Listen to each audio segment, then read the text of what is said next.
Bienvenue dans les podcasts de Toss a Coin to a Writer, le podcast sur l'écriture avec un titre en anglais et un accent bien français. Je m'appelle Maeva Catalano, je suis autrice de romans et podcasteuse. J'adore interviewer les écrivains, mais ce mois-ci, ça se joue entre toi et moi. Que vous aimiez les fêtes de fin d'année ou non, pas de panique, on va surmonter ça ensemble. En décembre, on se retrouve en tête à tête, tous les jours jusqu'à Noël, pour parler de tout et de rien, mais surtout de lecture et d'écriture. Bonne écoute! Salut tout le monde, j'espère que vous allez bien. Bienvenue dans ce nouvel épisode des Podmas. Ça y est, on a dépassé, on est dans la 20aine d'épisodes. On est à l'épisode 20. On arrive à la fin, j'allais dire du périple, mais surtout du challenge. Et nous sommes le réveillon de Noël. Donc encore une fois, passez de bonnes fêtes, que vous soyez seul, que vous travaillez, que vous le passiez en famille ou avec vos amis, etc. ou que vous ayez décidé de ne pas le fêter. Encore une fois, plein de bonnes ondes, plein d'amour, et je suis très honorée que vous passiez un petit peu de votre temps pendant votre réveillon ou quelques jours, quelques semaines plus tard à rattraper ce Podmas.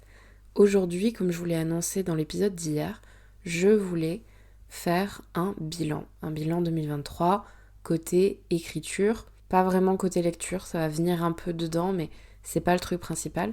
Et donc je vais reprendre le tag de Alice Posière, qui est l'autrice de À vivre avec aux éditions Scrinéo.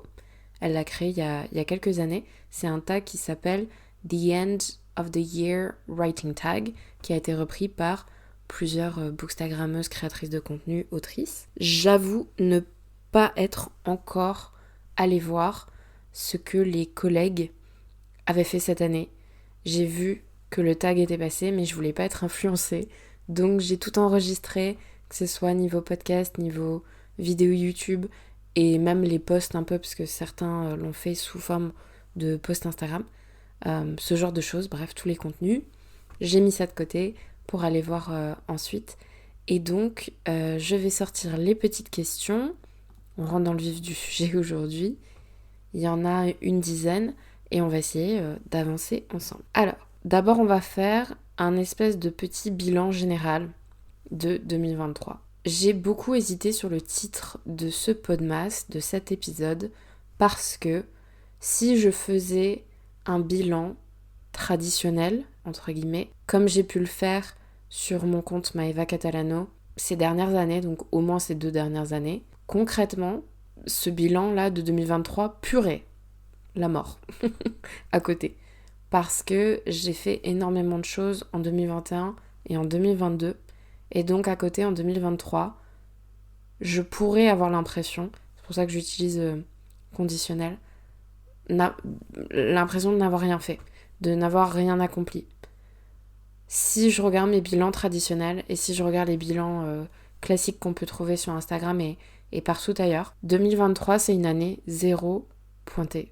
Alors, je vous cache pas, ça a été une année très difficile. Vous savez pourquoi si vous avez suivi les Podmas et mes actualités dernièrement.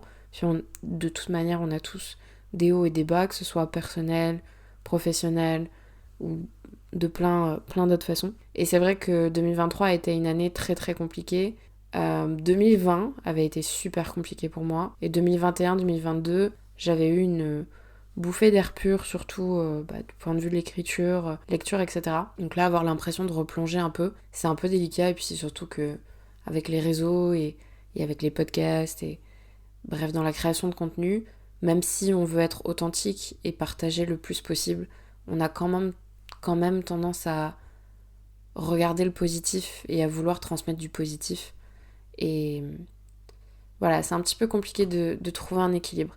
Donc, si on fait ce bilan classique en quelques secondes, par rapport à mes années précédentes, je n'ai pas fini le manuscrit. Je suis presque à la fin de la théorie des baguettes, dont on va parler aujourd'hui. Mais aujourd'hui, je ne l'ai pas terminé. Et je ne sais pas si je l'aurai terminé pour le 31 décembre. Le but, c'est quand même de le terminer très très tôt en janvier, pour pouvoir vous l'offrir en 2024. Mais voilà, j'ai pas... faut que je m'active un peu, mais... Donc, pas de manuscrit terminé, 0. Pas de publication, du coup, parce que ma dernière publication remonte à début décembre 2022. Donc je n'ai pas sorti de livre. 0 manuscrit, 0 publication, 0 contrat. Actuellement, je n'ai pas envoyé de manuscrit à des maisons. Je suis très bien en auto-édition, mais dans le futur, j'aimerais peut-être redevenir autrice hybride. Je pense que ça peut être intéressant. Actuellement, je suis super contente en indépendante, mais je ne ferme pas la porte. Donc, 0 manuscrit, 0 publication, 0 contrat. Je crois que c'est déjà pas mal au niveau des zéros. Et si, oui, allez, on peut dire, challenge d'écriture non réussi. J'en ai pas terminé un cette année, que ce soit les NaNoWriMo ou les Molanta. Enfin, j'ai pas participé au Molanta cette année, mais plutôt les Moratons qu'on peut faire avec l'équipe des chameaux sur Discord. Ouais, même mes records personnels, mes attentes personnelles. J'ai vraiment essayé, mais cette année, c'était très compliqué niveau écriture de me tenir à mes propres deadlines, à mes envies. Et même si j'ai toujours été quelqu'un de super architecte, de super discipliné, cette année, c'était compliqué de continuer dans cette lancée. Et même côté écriture, plutôt côté lecture, j'ai pas réussi. Je crois que je m'étais mis comme objectif 24 livres, ce qui est moins que les années précédentes. Donc 2 livres par mois et je dois être à 14 en tout. Donc comme vous le voyez, j'ai eu des blocages dans plein de phases. Mais on essaye d'être bienveillant avec soi-même et se dire que c'est une année parmi tant d'autres. Et là, le bilan d'aujourd'hui, le but, c'est justement de faire ressortir le positif et rentrer un peu plus dans les détails. On va parler essentiellement de la théorie des baguettes. Donc si vous ne connaissez pas mon WIP, mon Work in Progress, comme on dit, mon manuscrit en cours, je vous invite à aller voir mes petites stories à la une sur Instagram. Mais j'en ai parlé un petit peu aussi dans les autres podcasts, donc n'hésitez pas à aller écouter ça également. Donc la première question, c'est quelle est la scène ou le livre ou le personnage que tu as préféré écrire? On va se concentrer sur LTDB, parce que j'ai écrit que la théorie des baguettes cette année, à part, la semaine dernière, une scène d'un roman, fallait que je la sorte, mais un roman à venir, mais qui n'est pas encore trop défini, donc à voir pour plus tard. Donc, je pense que ça serait la scène, ou devrais-je dire les scènes d'Halloween. Dans la théorie des baguettes, on commence presque au niveau de la rentrée scolaire, c'est un petit peu avant. Alors, ils sont pas du tout à l'école, hein. C'est 2 trentenaires, mais au niveau du rythme, c'est plutôt fin d'été, début septembre. Et donc, Tommy et Teresa deviennent colocataires. Et en octobre, il y a la fête d'Halloween de Tommy, où forcément, Teresa et sa meilleure amie sont conviées. C'est le premier roman que j'ai écrit de 2 points de vue. Donc j'ai écrit des romans où il y avait une multitude de points de vue, comme par exemple la saga Angel Heart, où il y en avait 97, je pense. Enfin, ça pouvait changer de narrateur à tous les chapitres, même si c'était pas un narrateur omniscient, hein, c'était le jeu. Et après, par exemple pour Secret Love Song, j'avais vraiment la voix de Floriana, donc de l'héroïne qui me venait, mais très peu de Ben, donc le héros. Donc je n'ai eu que 5 chapitres bonus du point de vue de Ben. Mais un vrai point de vue divisé, donc 2 points de vue, j'ai jamais écrit de livre et encore moins de romance de ce côté-là. J'ai toujours été dans la tête des héroïnes avant. Donc là, la scène d'Halloween, elle est vécue de 2 manières totalement différentes. D'abord, c'est du point de vue de Tommy, et après, c'est du point de vue de Teresa. Elle n'est pas vécue du tout de la même manière, ça c'est sûr et certain. Mais c'est une romance, donc vous vous en doutez, même si c'est un slow burn, il y a de l'attirance, il y a des non-dits, il y a un pseudo-rapprochement. Et je joue beaucoup sur la pop culture, parce que c'est une fête d'Halloween à thème Star Wars. Tommy est déguisé en Mandalorian, et Teresa est déguisée en Leia. Et c'était trop cool. J'ai pu beaucoup m'amuser. Il y a un moment plus poignant, il y a un moment qui est beaucoup plus énervé, il y a un moment qui est beaucoup plus sexy, mais sur 2 chapitres qui divisent une même soirée. Ouais, je me suis vraiment éclatée et c'est une scène qui m'a vraiment habitée et animée. Donc j'avais sauté quelques chapitres d'ailleurs pour l'écrire avant de revenir sur mes autres chapitres, revenir en arrière parce que j'avais trop hâte. Voilà. La deuxième question, c'est ton plus grand accomplissement. Alors, ça c'est une question super compliquée. Parce que comme je vous l'ai dit, si on regarde un bilan classique, je n'ai rien fait cette année, je n'ai rien terminé. Alors, je dirais peut-être d'avoir continué à écrire, d'avoir presque fini un manuscrit, de pas avoir abandonné, et malgré les difficultés, même si j'ai ramé, même si j'ai été un escargot, d'avoir continué et d'avoir surtout continué à être amoureuse de mes personnages, parce que Tommy et Teresa, vraiment, je les aime, mais d'amour tellement fort, et peut-être même un peu trop. J'avais fait un post qui s'intitulait Un peu trop sur l'Instagram Maeva Catalano, où je disais que j'avais du mal à avancer, j'avais du mal à les laisser partir, parce qu'en fait, je veux trop savourer les chapitres que j'ai avec eux. Et je suis moins dans le, j'allais dire dégobillage, mais c'est Secret Love Song, je l'ai écrit presque en transe pendant 1 mois et quelques, même si après il y a eu des réécritures, des relectures, etc. P.S. I Still Hate You, c'était la même chose, mais divisé en 1 an. C'est-à-dire que j'ai écrit essentiellement en juillet-août 2021, puis boum, plus rien pendant presque 1 an. Et ensuite, même chose en 2022, parce que il y a eu des publications et le boulot entre. Mais voilà, c'était vraiment le côté, j'écrivais tous les jours, presque du matin au soir. Ce qui n'est pas du tout le cas pour la théorie des baguettes. Ça fait plus d'1 an, presque 1 an et demi que je suis sur le manuscrit. Et il y a eu des grosses pauses. Là, par exemple, bon, il y a le Podmas. Au mois de décembre, j'ai pas écrit grand-chose. Donc, ces pauses-là me font autant de bien que de mal. Ça me fait du bien parce que j'en ai besoin. Et ça me permet de retrouver Teresa et Tommy d'une bonne manière et avec un bon état d'esprit. Mais de l'autre, forcément, je suis moins dans le move, quoi. Donc à chaque fois, il faut me réhabituer à eux, aux actions. Heureusement, j'ai un plan très très détaillé, donc c'est pas trop compliqué à suivre, mais ouais, faut se remettre dans le rythme et ça peut être un petit peu compliqué. Je dirais peut-être que mon plus grand accomplissement, ça serait le fait d'avoir rencontré les Vamps, donc mon groupe préféré qui a inspiré par leur musique Secret Love Song, donc j'ai pu leur parler et j'ai pu discuter du roman, j'ai pu le faire dédicacer, donc je pense que c'est vraiment le livre qui a le plus de valeur dans ma bibliothèque actuellement. Et j'ai fait un épisode sur le sujet, c'est le premier épisode de Tête à Tête, donc qui date de mai 2023, qui s'appelle J'ai rencontré le groupe qui a inspiré mon roman. Je vous invite à aller l'écouter si ce n'est pas encore fait. Ouais, c'est un assez bon accomplissement. Alors en soi, j'ai pas travaillé pour aller leur parler, mais alors déjà, il a fallu battre la timidité. En tout cas, vraiment porter mes gonades pour leur dire salut. J'ai écrit un livre qui est inspiré de vos chansons.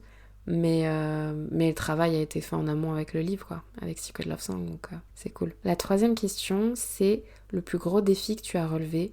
Et je pense que c'est justement voilà, ce point de vue double, ce point de vue alterné, parce que, alors, bon, il y a des règles et pas de règles. C'est-à-dire que si vraiment je décidais de faire chapitre 1 Teresa, chapitre 2 Tommy et chapitre 3 et 4 Teresa, personne ne va m'interdire. Il n'y a pas une police des points de vue, tout comme il n'y a pas une police des plans détaillés et compagnie. Mais voilà, j'aime bien la symétrie et je trouve que c'est un exercice intéressant de vraiment avoir un point de vue alterné. Donc le défi, c'est parfois j'avais une scène quand j'ai eu l'idée qui était point de vue 1 et finalement je vais devoir le transformer en point de vue 2 ou alors je vais tricher avec des chapitres qui vont être un peu plus longs et d'autres un peu plus courts. Donc c'est un peu une gymnastique mais c'est assez intéressant. Ensuite, les chansons principales de ta playlist d'écriture. Alors, comment vous dire dans quelle mouise je suis? Parce que je vis pour la musique. Bon nombre de mes inspirations viennent de la musique. Comme je l'ai dit, Secret Love Song, de base, l'idée m'est venue en écoutant Just My Type des Vamps. Pour P.S. I Still Hate You, c'est tout l'album Reputation de Taylor Swift. Et donc vous vous doutez bien que pour la théorie des baguettes, il y a une énorme playlist. Et elle est si énorme qu'elle fait 7 heures. 7 heures et 2 minutes exactement. Donc, ça ne va pas être la playlist finale du roman, mais en fait, comme j'avais fait pour Secret Love Song, va avoir une playlist du roman, qui est un peu la playlist entre guillemets officielle, que je vais sans doute glisser avant ou après le livre dans le brochet, enfin j'allais dire oui, la publication, quoi, dans le BAT. Et il y aura 2 autres playlists, une pour Tommy et une pour Teresa, qui sont un peu les playlists secrètes. Parce que il y a des musiques qui, pour moi, font vraiment sens et qui, vraiment, au niveau de leur personnalité, de leur comportement, collent à 100%. Par exemple, il y a 2-3 chansons, c'est clairement Tommy par rapport à son ex, mais du coup, ça fait pas forcément sens de l'avoir dans la playlist principale. Mais actuellement, pour rédiger, j'ai besoin des 7 heures. Donc je vais vous en citer quelques-unes, mais je vous invite à aller écouter la playlist et je vous la mettrai en lien parce qu'on passe par plein d'émotions, il y a plein de choses qui se mélangent. La première, ça serait Love of My Life de Harry Styles, qui, on pourrait penser qu'elle parle, enfin, c'est une musique d'amour, enfin une chanson d'amour, qu'elle parle d'une femme, et il y a effectivement cette métaphore, mais pour Harry, j'avais vu une explication qui disait que il s'adressait à son pays en fait de naissance, donc l'Angleterre, parce que depuis il a déménagé à Los Angeles, ou en tout cas aux États-Unis, et toute sa vie est là-bas. Et donc je trouve ça assez intéressant. C'est d'avoir ces deux compréhensions, l'amour féminin et la patrie, on va dire, le pays. Et donc comme ça se passe à Londres pour ce manuscrit, je trouve que c'est assez intéressant. Il y a Cold as Ice de Foreigner, qui est vraiment comment Tommy voit un peu Teresa. Le fait que il la voit tellement détachée, alors que lui, il est très passionnel, alors qu'en fait, c'est pas forcément le cas. Il y a Your Type de Carly Rae Jepsen, et c'est le contraire. Donc ça, c'est vraiment la chanson de Teresa, où elle pense qu'elle n'est pas du tout le type de personne, j'allais dire de meuf, mais non, de personne, pour Tommy. Et ô combien elle se trompe, mais elle va devoir l'apprendre et le comprendre. Il y a Thérèse de Maya Hawke, et ça c'est aussi parce que c'est le prénom de Teresa.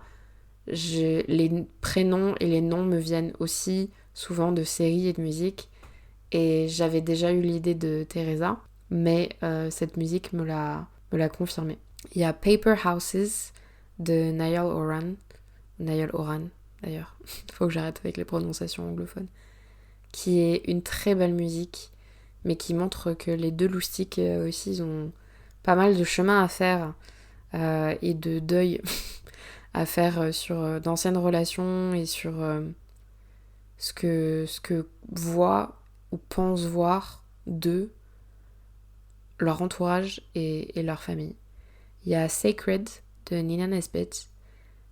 C'est plutôt pour les envies de Teresa, ce qu'elle attend d'une relation et même de ses amitiés. Et il y a Lights On de Shawn Mendes, qui est sur plutôt la confiance en soi et qui exprimerait vraiment le désir de Tommy pour Teresa et la façon dont il a envie de la vénérer, même si elle n'aime pas toujours ses formes et qu'elle a des problèmes de confiance. Lui ne voit pas du tout ça. On est déjà à 18 minutes et j'ai fait 4 questions. Très bien Maïva, continuons. Ensuite, une scène, un livre ou un personnage qui t'a étonné.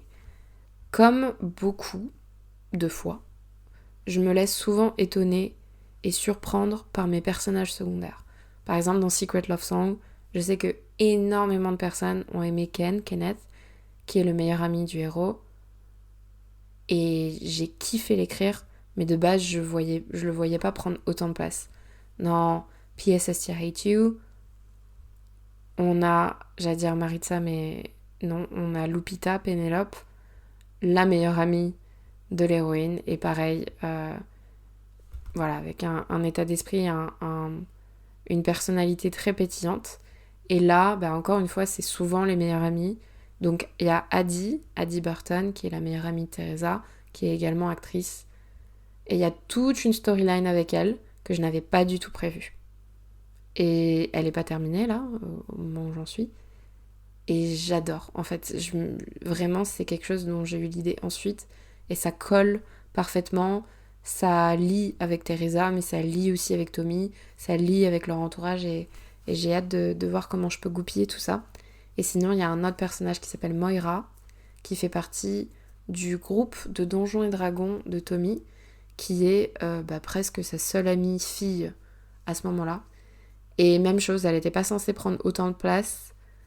Pourtant les deux, là, Harriet et Moira, sont aux antipodes totalement. Je pourrais vous en parler plus en détail une prochaine fois. Mais très très cool de trouver un équilibre avec ces deux-là. Ensuite, celles et ceux qui t'ont inspiré et motivé cette année. Donc, niveau écriture, j'ai 3 noms qui me sont venus en tête là en prenant des petites notes avant de prendre le micro. La première, c'est Sophie Gliocas, que j'ai pu interviewer l'année dernière sur le podcast. C'est une autrice et même une créatrice de contenu que j'admire beaucoup, et ça fait des années puisque je l'ai suivie sur internet pendant très très longtemps sur plein de formats et de médiums différents. Par exemple, en ce moment, j'adore sa newsletter. Je vous la conseille vraiment. Donc j'aime beaucoup son univers, j'aime beaucoup sa charte graphique, j'aime beaucoup la façon dont elle communique, et j'avais adoré notre échange, donc voilà. Ensuite, d'un point de vue anglophone, il y a Ali Hazelwood qui a écrit notamment The Love Hypothesis. J'avais parlé de ce roman dans les livres qui m'ont inspiré, les livres que j'aurais entre guillemets aimé écrire. Et du coup, tout le déclic autour de cette autrice, de sa plume, de ses romans. Voilà, vrai coup de cœur, donc j'ai hâte d'ailleurs de lire ses autres projets parce que je suis un peu à la ramasse. Et ma dernière inspiration du moment, alors pareil, j'ai pu échanger avec elle cette année, c'est Clara Hérault. Et d'autant plus avec sa romance de Noël, L'effet boule de neige, que je viens de terminer, que j'ai dévoré, et vraiment immense coup de cœur. Et en plus de ça, je pense qu'on a réellement besoin en romance de héros comme Alex, donc le héros de L'effet boule de neige, et même son héroïne, Iris et Extra. Donc la relation qui est pas du tout toxique. Il y a le côté quand même ténébreux, il y a le côté on pourrait croire que c'est un bad boy, mais le consentement, la communication, la bienveillance, juste les good guys en fait. Vraiment, ça m'a réchauffé le cœur, et je pense que c'est un exemple de relation et de héros qu'on pourrait encore plus mettre en avant en littérature, donc forcément c'est quelque chose que j'aspire à faire également. Ensuite, une autre question, c'est une période difficile que tu as traversée cette année en rapport à l'écriture. Alors, je suis passée par pas mal de périodes compliquées, vu que j'ai pris des grosses pauses. Je pense que le plus compliqué, c'était me mettre la pression. Parce que j'ai eu ce blocage où je voulais garder énormément de temps avec mes personnages, mais en même temps, comme je suis autrice indépendante, que j'ai 2 casquettes, j'ai mon boulot de jour, entre guillemets, et cette casquette-là, mon but c'est de me professionnaliser davantage, et donc ça serait bien si je pouvais avoir au moins une sortie par an, ce qui n'est pas le cas en 2023, une ou plus. Donc je m'étais mis beaucoup la pression pour faut que tu écrives plus vite, il faut que tu finisses ce manuscrit, il faut que tu le sortes à telle date, et ci et ça et ça. Et en soi ça peut être moteur, mais personnellement cette année ça m'a vraiment immobilisée, complètement bloquée, et c'est assez dommage. Donc ouais, ma leçon c'est un peu de me détacher de ça. Oui, mon but c'est d'être plus prolifique, mais je veux pas perdre ma passion, donc va falloir travailler sur un juste milieu. La plus belle critique que tu as pu avoir cette année. Alors c'est compliqué parce que j'en ai pas là sous les yeux, mais alors je pourrais revenir sur, comme je disais dans la première fois que je me suis sentie autrice, un des premiers podmas de cette année, c'est les premières fois où j'ai réussi à faire chialer des gens. J'ai réussi à faire pleurer des lectrices, notamment en romance. C'est toujours très très fort, et effectivement le fait de passer ses émotions c'est la meilleure critique review possible, on est d'accord. Mais là, comme j'ai pas eu de publication directement, même si j'ai eu forcément des retours par rapport à Secret Love Song ou PSS-2 cette année, si on reste sur la théorie des baguettes, je pense que ça serait tout simplement les retours de mes bêta lectrices. Donc coucou Jess, Marine et Alexia, qui sont même des alpha lectrices, je devrais dire, ça dépend des phases, mais qui ont lu maintenant les 2/3 du roman par partie. Donc il y a eu la toute première partie, le milieu, puis là les 3/4, et je sais qu'elles ont envie de me tuer. Je sais qu'il y a beaucoup de frustration, je sais que ça râle parce que c'est ultra slow burn, mais en même temps on y sent le plaisir et on y sent je vais dans le bon sens. En tout cas, il n'y a pas eu de gros couacs ou des choses qu'elles comprenaient pas ou ce genre de choses, donc pour cette année, voilà, je vais me concentrer sur ça et de me dire que je suis un peu dans la même vibe que ce que j'ai pu faire pour mes autres romances. Et donc, ouais, j'ai l'impression d'être sur le bon chemin et c'est réconfortant. Ensuite, ton nouveau personnage préféré. Très compliqué parce que je les aime les deux. Enfin, je pense que aujourd'hui je vais dire Tommy honnêtement, mais demain je vous dirai Teresa. Et oui, il y a des personnages secondaires, mais il faut savoir que ce roman est presque un huis clos. C'est vraiment l'aspect sitcom, c'est vraiment l'aspect une scène, un chapitre commence quand un rentre dans la pièce, donc le salon, ou rentre à l'appart, etc. et se termine quand un claque la porte ou quitte la pièce ou peu importe. Il y a des chapitres qui se passent en extérieur, sur notamment leur lieu de travail, mais 99% de l'action se passe comme un huis clos dans cet appartement, ce qui fait vraiment sitcom, vous savez, comme quand on filmait devant une audience, un public live, donc quand il y avait les sets style à la Friends, même The Big Bang Theory, ce genre de choses. Voilà, donc ça c'est un peu un défi aussi cette année. Et donc, les personnages passent énormément de temps l'un avec l'autre. C'est un peu compliqué de les départager. Mais là, aujourd'hui, je dirais Tommy, de par sa personnalité, c'est la première fois que j'ai un point de vue masculin aussi fort dans ma tête. Vraiment, les mots, pour certaines scènes, me venaient même plus facilement que le point de vue, que le cerveau de Teresa. Donc, c'est super intéressant. Et ce petit a beaucoup d'amour à donner. Parfois très immature malgré ses 35 ans. Je pense que ça, c'est une critique sur laquelle je vais la recevoir, ça c'est sûr et certain. Mais... ouais, beaucoup d'amour, quelqu'un qui a beaucoup à donner, qui est complètement loyal, qui pourrait mourir pour ses amis, qui n'a pas perdu son âme d'enfant, qui aime son métier, qui a pas mal de regrets, qui a peut-être aussi des problèmes de confiance en lui, même si c'est pas du tout les mêmes que Teresa, et qui a besoin d'un petit coup de pouce, quoi. Envie de lui faire un câlin.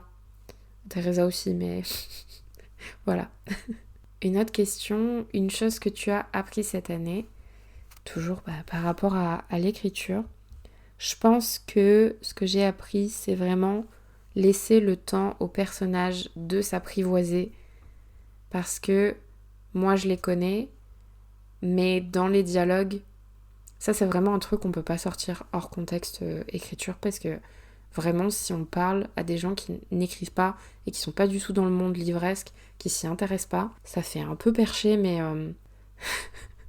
mes personnages, quand je les écris, je suis avec eux dans l'appartement, quoi. Il y a ce côté huis clos, je les mets dans une boîte, je la secoue et ils interagissent, d'accord. Donc, je me suis laissée surprendre plus d'une fois par... C'est pour ça qu'on dit souvent, oui, les personnages, ils font ce qu'ils veulent. Oui, on est marionnettiste en tant qu'auteur, mais si vous vous êtes jamais laissé surprendre par vos personnages, franchement, chapeau. Parce que même étant ultra architecte, il y a toujours des dialogues où tu dis, waouh, ok, ils sont allés jusque-là. Voilà. Une autre chose que j'ai pu apprendre, c'est justement le fait de lâcher un peu plus prise, de par la pression que je me mettais niveau rendement, niveau écriture, mais surtout que tous les manuscrits sont différents. Et donc oui, je suis ultra architecte, cartographe, exploratrice, peu importe. Mais, par exemple, cette année, pour ce manuscrit, tout est ultra défini sur Notion. Mais mes fiches personnages et mes carnets sont presque vides. Ce qui n'était pas du tout le cas avant. Et à chaque fois, je suis en mode, bon, je le ferai ce week-end, je ferai ce week-end, je ferai ce week-end. Et en fait, j'ai écrit les 3/4 du roman sans avoir des fiches personnages ou, je vais pas dire de plan parce que c'est pas vrai, il est super détaillé, mais les péripéties ou le dénouement en tête, ce qui m'arrive jamais.